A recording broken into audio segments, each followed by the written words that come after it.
Hey guys, it's Ryan here with HobbiesofaMan once again, and today we're doing another issue review for ThunderCats. Today we're looking at ThunderCats number 13.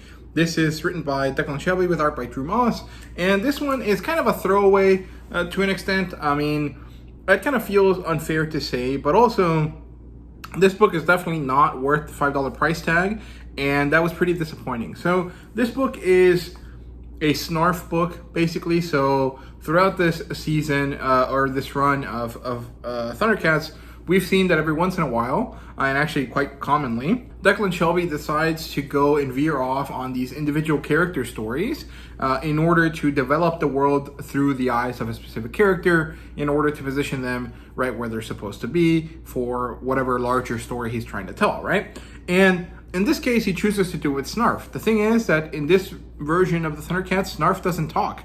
And so we end up in this situation where we basically have a full issue of quite nice artwork, but basically no dialogue.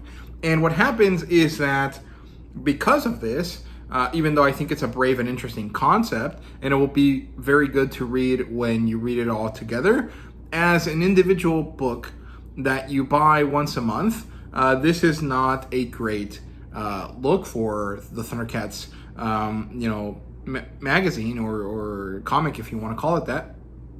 And this is a problem, especially now when we basically don't know when we'll get ThunderCats books, right? Because with Diamond being a problem and Dynamite being owed so much money by them, we basically never know when we're going to get the next issue of ThunderCats. And that has been a kind of a common problem for me for a few months, actually.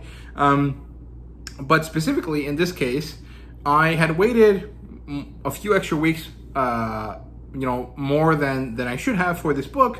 And then I got this book. I paid $5 for it, full cover price. And when I read it in 20 seconds. That's not a great kind of investment. There's very little time value in that, and so this makes the book come off a lesser value proposition than usual, right? And I already feel that most of the ThunderCats stories are kind of being pulled by the fact that they're ThunderCats, not necessarily by Declan Shelby or Drew Moss's amazing abilities, right? They're fairly good in my opinion, but a little bit of the reason why I'm still reading this is because it is ThunderCats. If it was not ThunderCats, maybe I would have stopped quite early, right?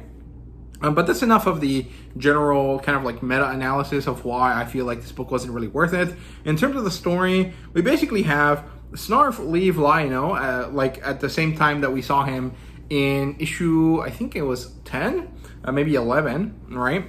It was after we got introduced to Apex. And he leaves through that little door as Lion-O goes into the mountain to face Moonra, right? As he leaves, he goes through this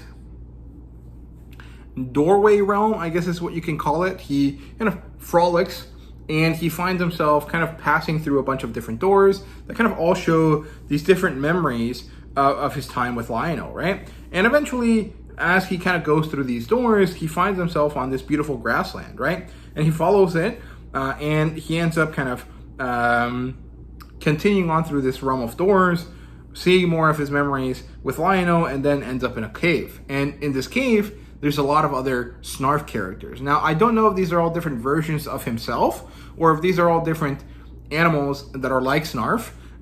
They all have different colorings and markings to them, and they're all different sizes. So I would assume that they're different versions of the same species as Snarf, right? But it's kind of unclear because they all only say Snarf. So, it's kind of hard to say what they are, right? And then as he's sitting there listening to this orange Snarf talk to him, a giant blue one shows up and attacks him. And Snarf manages to sort of beat it, even though he really shouldn't be able to because he's significantly smaller than this big blue one. He manages to beat it back to an extent, and then is sent through to a different realm where he ends up fighting these bad guys that kind of tie into the ThunderCats Lost storyline, because these stories kind of let you travel through time as well as space, right? And then he ends up hurt when he fights these baddies. He gets shot, and the bullet kind of grazes his arm. And so he eventually lands in a different area, and this area happens to be where Apex is sitting in his lair after the situation in the Apex one-shot, right? And he takes care of him, and he tells Snarf, Apex, which is actually Old Man Lion-O, tells Snarf, go back home, gather your allies, Lion-O needs you, right? And we see Snarf going to find Calico, going to, to the ThunderCats and trying to figure out, what he's going to do. And that's basically where this issue ends. And it was not particularly bad. Like, I didn't dislike this issue. But in terms of time spent reading compared to money spent, this is not a good trade. This is a pretty bad setup, right? And especially after I waited a few weeks more than I should have, then I bought it, and then when I bought it, I felt like I flew through it, and I only got half of a comic book. I got the artwork, which maybe most of the time you could argue is the most important part of the comic book.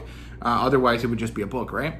Not having dialogue, not having exposition, not having any of these, kind of written word aspects means that you really only got half of the book. And that means that this is a less valuable book than all of the other ones in the series, right? And so it was not worth $5 for me, and that's pretty disappointing. So those are my thoughts there on ThunderCats 13. I did read ThunderCats Lost at this point, and I think it's actually a quite good book, so I will review that next, and then I'll transition over to ThunderCats 14 whenever I get my hands on that. That should be a few weeks from now, even though it was supposed to come out today. So we'll see, because Diamond is being sold right now, or being auctioned, I guess, and Dynamite is, in the limbo at the moment, so we'll see how that turns out. But those are my thoughts on ThunderCats number 13. Let me know what you think down below. Thank you so much for watching, and see you guys later.